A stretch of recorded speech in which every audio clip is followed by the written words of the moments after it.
NewsNation's entertainment contributor Sam Rubin joins us now. Sam, the 911 call has been released to the public. Talk about what we hear inside of that. What I think you hear first and foremost, Nichole, is the urgency that the 911 operator recognizes, boy, this is not a good situation and needs to get information as quickly as possible. The housekeeper not really able to provide it. Lisa Marie's ex-husband, Danny, takes to the phone. And then we also learned what we already knew. The house was in a secure community behind guard gates with a in-person guard, so that there was going to be no delay for the ambulance's arrival. And that the ambulance came as quickly, was dispatched almost immediately once the 911 operator realized what was going on, and paramedics came to the house through that guard gate as quickly as they could, all of it in response to what turned out to be, obviously, a fatal event for Lisa Marie Presley.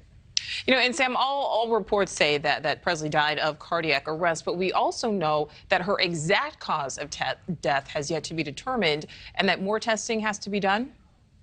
This is a phrase I have not heard before, but those who are experienced with coroner reports know it, that the coroner's decision has been, quote, deferred. So he's probably waiting the results of more testing, and we'll find out. But it does appear that it would be cardiac related, certainly. We do know that her heart stopped, was revived on several occasions. Some reports are now saying by the time she arrived at the hospital, her heart had stopped again, and basically, such a harsh phrase, but that she was brain dead upon arrival at the hospital. And Sam, let's talk about funeral plans. We know services will be held at Graceland this weekend. What else are you learning?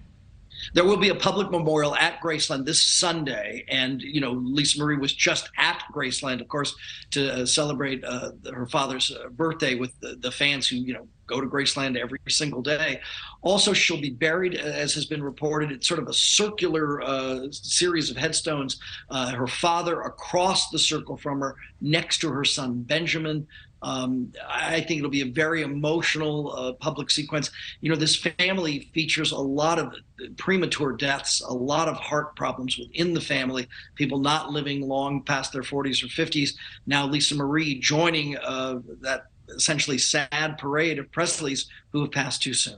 Absolutely. Yeah, her death shocked so many people. All right. Sam, thank you. Thank you for watching. Go to newsnationnow.com to find NewsNation on your television provider. And don't forget to click the red subscribe button below to get more of NewsNation's fact-driven, unbiased coverage.